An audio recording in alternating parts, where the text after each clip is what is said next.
नमस्कार श्रोते हो, रेडिओ जयंतच्या आनंदी कट्ट्यावर मी अनुराधा आपण सर्वांचं मनपूर्वक स्वागत करते.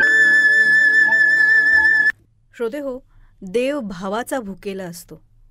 संतही आपल्याला सांगून गेलेत ना की देव फक्त भक्तीचा भुकेला आहे. त्याला भक्ताकडून फक्त भक्तिभाव हवा असतो, दुसरं काही नाही. अशाच आशयाचा आहे आजचा आनंदी कट्टा. सौ प्रतिभा परांजपे यांनी हा विचार मांडलाय. त्यांच्याच शब्दात आज त्यांचा हा विचार तुमच्यापर्यंत पोहोचवतेय. आई, मी निघते, मला कदाचित यायला उशीर होऊ शकतो. आज डिलिव्हरीच्या 2 केसेस आहेत आणि क्लबतर्फे बाल आरोग्य कॅम्प आहे, तिथेही 2 तास जायचंय. डॉक्टर विद्युल्लतानं आपल्या सासूबाईंना सांगितलं. ताईंची गाडी 11पर्यंत येईल. कितीतरी वर्षांनी ताई येत आहेत 4 दिवस, पण ताईंना स्टेशनवर घ्यायला ड्रायव्हरला सांगितलंय जायला. तो जाईल गाडी घेऊन. आणि हो, ताईच्या आवडीची भाजीही कमलाला करायला सांगितली. कुसुमताई हसून मान डोलवत म्हणाल्या, हो हो, तू नको काळजी करू. अगं आसावरी राहणार आहे 4 दिवस आणि मी आहेच की घरात. पण मग तू जाशील कशी? मी हॉस्पिटलची व्हॅन बोलवली आहे, येतच असेल आता. आसावरी, कुसुमताईंची मुलगी घरी पोचली तेव्हा कुसुमताईंनी भाकर तुकडा ओवाळून तिचं स्वागत केलं. किती वाळलीस ग आशू, असं म्हणत मिठीत घेतलं प्रेमानं. जेवता जेवता कुसुमताईंनी तिच्या घरच्या माणसांची विचारपूस केली. आग्रह करकरून खायला लावलं. जेवणं होईस्तोवर नातवंडही आली, शुभ्रा आणि रोहन. रोहन कॉलेजला, शुभ्रा 12वीत. शुभ्रानं आसावरीच्या पाया पडून नमस्कार केला आणि आत्या म्हणत गळ्यात पडली. जेवणं होताच मुलं त्यांच्या कोचिंगला गेली. वा, जेवण तर अगदी माझ्या मनासारखं झालं आई. आवडीचं होतं अगदी. 2 घास जरा जास्तच झाले. हो काय, माहेरी आली आहे ना, आता जरा आराम कर, विद्याला यायला जरा उशीर होईल. आसावरी आणि कुसुमताई दुपारच्या जरा झोपल्या. संध्याकाळी चहापाणी झाल्यावर देवापाशी दिवा लावायला कुसुमताई उठल्या. सोबत आसावरी आली.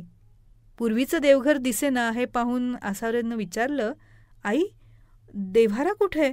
देव दिसत नाही. हे काय? आणि आसावरीनं पाहिलं की कुलदेवतेचा एक मोठा फोटो लावलेला होता, त्यावर ताज्या फुलांचा हार घातलेला. कुसुमताईंनी डोळे मिटून शुभंकरोती म्हणत दिवा लावला. आसावरी आश्चर्यानं आईच्या तोंडाकडे बघत होती. आई, तुझी अन्नपूर्णा, गोपाळकृष्ण, शंकराची पिंडी, घंटा, गंगा, कितीतरी देव होते ना ग. 3 पिढ्यांचे होते. बाबा साग्रसंगीत पूजा करायचे. कुठे आहेत ते? बाबा गेले तसे सर्व काढून टाकले का ग? काय हे आई, तू कसं करू दिलंस हे वहिनीला? अगं हो हो हो, शांत हो, किती चिडतेस. अगं देव म्हणतेस तर ही आहे ना महालक्ष्मी, आपली कुलदेवता, बघ ना. अगं पण फक्त फोटो, बाकी मूर्त्या कुठे आहेत? काय आसावरी, तुझे बाबा जेव्हा धडधाकट होते ना तेव्हा ते करत असत पूजा अर्चा, सगळं अगदी व्यवस्थित. कितीतरी देव होते 3 पिढ्यांचे. पण मग त्यांना पॅरालिसिस झाला आणि बेड रिडन झाले. पुढे ते गेलेच. मग मी करायची पूजा. पण परत्वे मला खाली बसणं शक्य होत नाही आणि उभंही राहवत नाही. मग काय झालं? बाकी दादा वहिनी तर आहे ना. हे बघा आसावरी, अगं विद्या डॉक्टर आहे, स्त्रीरोग विशेषज्ञ आहे ती. कितीतरी केसेस असतात. कधी कधी तर जेवणही धडपणे होत नाही तिचं. आणि दादा, त्याच्या तर पायाला चक्री आहे, 2-2 दिवस घरी नसतो. अगं म्हणून काय देव काढून टाकायचे? कमाल आहे वहिनीची. अगं विद्याने नाही काढले देव. ती तर म्हणाली होती की आपण देवपूजेसाठी ब्राह्मणाला बोलवून घेऊ. मग कुठे शिंकली माशी? लागले असते पैसे जरा तर. अगं आशू, पण पुजाऱ्याकडनं पूजा करायची तर त्यात कसला ग भक्तिभाव, केवळ कर्मकांड. मग मीच म्हटलं विद्याला, आपल्याला झेपेल असं नेटकं देवघर करूया, म्हणून कुलदेवतेचा फोटो लावला. अगं पूर्वी मोठ्या घरी देव होते, पण मग भाऊजी आणि वहिनी गेल्यानंतर त्यांच्या मुलांनी इकडे पाठवलं त्यांना. कुळाचार वगैरे करणं जड वाटत होतं. आजकाल सुनाही नोकरी करतात, इतका वेळ नसतो त्यांना, आणि आवडही. मग उगाचच देव देव्हाऱ्यात धूळ खात ठेवण्यात काय बरं अर्थ आहे? हां, बरोबरच आहे ग तसं. आमच्याहीकडे असंच होतं ना. आमच्याकडे कुळाचार आहे, म्हणजे पूर्वी एकत्र कुटुंब होतं, त्यावेळी सगळ्या जावा येऊन काम करायच्या, त्याच्यामुळे कुळाचार व्यवस्थित होत होते. पण नंतर मग सगळे नोकरीपायी वेगवेगळे झाले.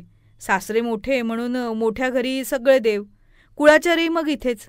मग पुढे मोठी सून म्हणून सगळं माझ्यावरच आलं. अजूनही कधी कधी दोघी जावा येतात ग मदतीला, पण कधी कधी त्यांच्या अडचणी येतात. मग सगळं काय मलाच करावं लागतं. थकून जाते मी, पण काय करणार.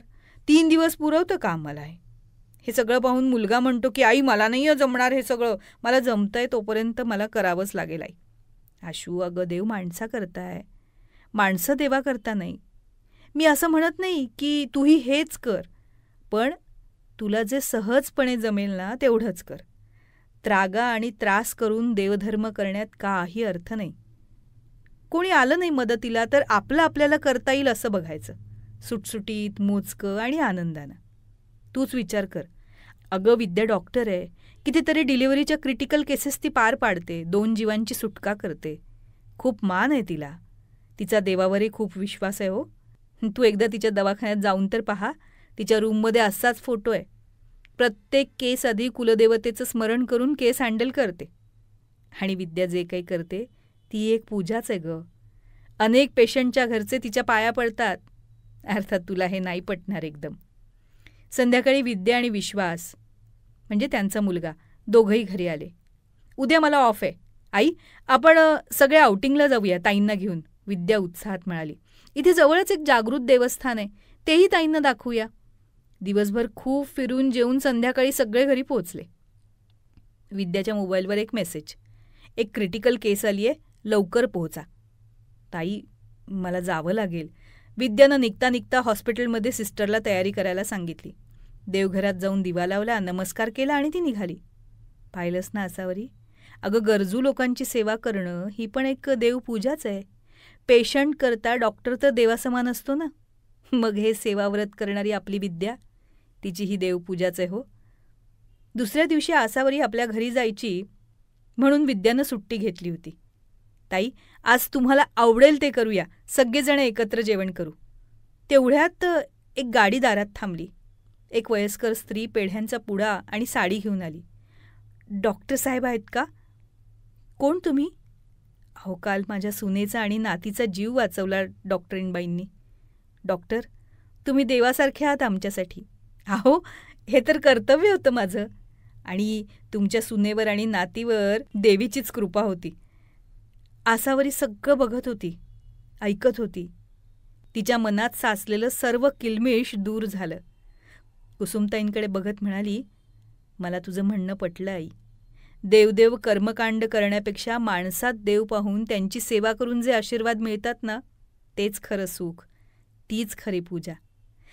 निघताना आसावरी विद्याला मिठी मारत म्हणाली, जिथे भाव तिथे देव. तू तुझ्या कर्तव्यात देव बघते आणि मनापासून काम करते ना, म्हणूनच तुझ्यावर जगन्मातेची कृपा आहे. विद्या, मला तुझा खूप खूप अभिमान आहे.